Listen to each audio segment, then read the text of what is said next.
Phase 6 of WoW Classic isn't far off, and with anniversary servers already over halfway through their progression, now is the perfect time to start planning ahead. In this video, we're going to cover some key items that are very likely to skyrocket in value once the final phase of Vanilla WoW launches, giving you the edge to turn smart investments into major gold. First up, we have Elemental Water. This is used to craft high-end potions like Greater Frost Protection Potion, which is heavily used in Naxxramas to help safeguard players against bosses like Sephiron and Kel'Thuzad. You can get Elemental Water by farming water elementals throughout Azeroth, but a very good spot is on an island beside the Zandalari tribe. Elemental Water skyrockets at the beginning of the phase due to Naxxramas requiring players to get as much frost resistance gear and items they possibly can. This island can get quite overcrowded, so it's best to try and farm it at night or during a weekday when the majority of players are working or sleeping. The second item is Essence of Water. This will go through the roof in price since this is used in a ton of different frost resistance gear recipes. Players need this gear in order to get a certain amount of frost resistance so they can easily take on Sephiron, and we will see a ton of these crafted items on the auction house once Phase 6 is released. Essence of Water drops from high-level water elementals like Toxic Horrors and Fellwood. However, this spot can be extremely contested, so it's best to come at a late hour or during the middle of a weekday. This item, however, goes hand in hand with Elemental Water since both Elemental Water and Essence of Water will be the hallmark materials for this phase since both are required to craft items needed to survive in Naxxramas. Next up, we have Mooncloth, which is created by tailors. This item will go up in price due to being one of the main materials in order to get tier 3 item sets. Unlike other phases where tier drop directly from bosses, players must get desecrated class tokens from bosses in Naxxramas and also acquire materials including Mooncloth so they can turn in the necessary items in order to get a piece of tier 3. One thing to note is Mooncloth can only currently be made once every 4 days, so start stockpiling it now before Phase 6 gets announced. Next up, we have Cured Rugged Hide. Just like we discussed with Mooncloth, this item is another material needed for tier 3 item sets, and because of this, it will increase in price as well. In order for leatherworkers to craft this item, they will need a salt shaker to craft refined deep rock salt, and in doing so puts the salt shaker on a 3-day cooldown. Another reason to get ahead of the curve by stockpiling this now along with Mooncloth, so once Phase 6 comes around, you will have these to either put towards your tier set or sell on the auction house when they go up in price. The fifth item is Arcane Crystals, yet another item needed for tier 3, and this can be mined from thorium veins as well as obsidian chunks. Miners can make quite a bit of gold since these crystals will drastically go up in price due to players buying up all the materials needed for their class armor sets, and yet again, it's best to start stockpiling this now, so once Naxx is announced, you will not only have enough for your class set, but maybe you'll have a few arcane crystals to sell for a hefty price. Next up, we have Dreamfoil. This little plant is used in crafting multiple alchemy recipes like Greater Frost Protection Potions, causing this herb to also increase in demand and price. With Phase 6 being one of the most heavily used consumable phases in Vanilla WoW,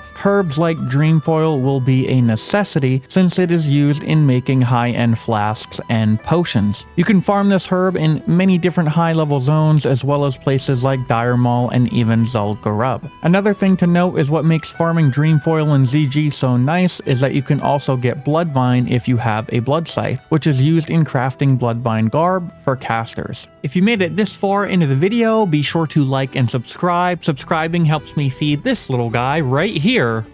Next up, we have Large Brilliant Shards. These will absolutely spike in value once Phase 6 hits due to their role in high-end enchants, especially for weapons and chests. Enchants like Spell Power, Healing Power, Agility, Crusader, and Greater Stats all require these shards, and Tier 3 gear from Naxxramas will make players hungry for the best possible enchants. You can get Large Brilliant Shards by disenchanting high-level rare or epic items, particularly from raids like Molten Core, Blackwing Lair or AQ40. If you're not an enchanter, consider flipping them on the auction house. Buy low now and sell high when demand spikes once Nax drops. Lastly, as a bonus item, we have Essence of Fire. The reason I am putting this on here is Fire Mages become the new meta in AQ40 and Nax, in which Essence of Fire is used to craft caster gear, which increases fire damage. This can be farmed from any fire elemental, especially the entropic fire elementals in Felwood, since these mobs also have a chance to drop elemental fire, which is not only used in crafting fire spell power gear, but also greater fire protection potions, which can be nice when taking on the 4 horsemen in Naxxramas. Now that you got a solid list of high demand materials to farm and invest in, the real key is timing. Phase 6 won't just drop out of nowhere. There will be signs. Watch for updates on Wowhead and community chatter. That's your cue to either start selling or double down on farming. And remember, if you're not a crafter yourself, you're still part of the economy. You can provide the ingredients and capitalize on the panic buying when Phase 6 gets announced. Play the market, watch the trends, and think like a goblin. If you have multiple characters, use that to your advantage. Got a herbalist? Farm Dreamfoil and Plague Bloom. Got a miner? Start banking arcane crystals and thorium. A leatherworker or tailor? Queue up Mooncloth and Cured Rugged Hide every cooldown. The more angles you cover, the more gold you can make, not just by farming, but by controlling supply. When the hype starts to build, prices can double, triple, or even spike overnight, but they can also crash just as fast. That's why you want to start early and sell smart. Don't be afraid to unload early if the prices are good. No one ever went broke locking in profits. If you're part of a guild, consider pooling resources. Guild-wide prep efforts can help secure expensive mats like Essence of Water early,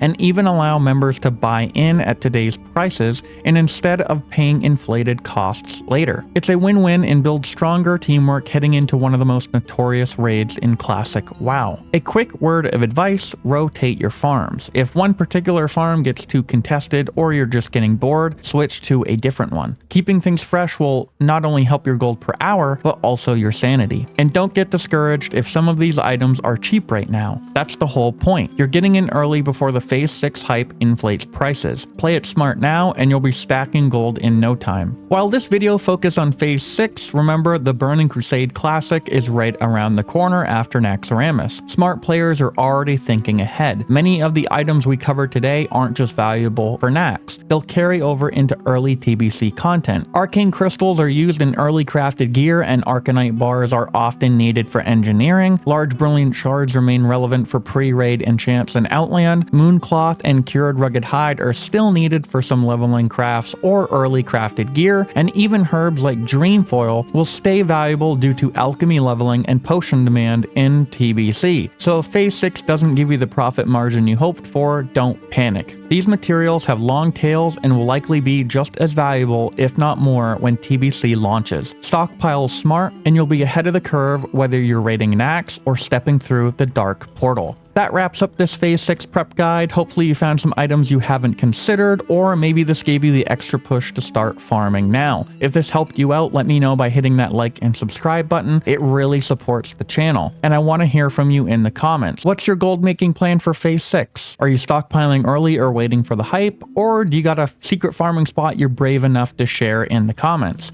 Thanks again for watching, and as always, stay sharp, stay greedy, and I'll see you in Azeroth. Got a single frost vulnerability. Holy. I got 99. Did you really? Yeah. Nice. Mana igniting cord. That's this for me.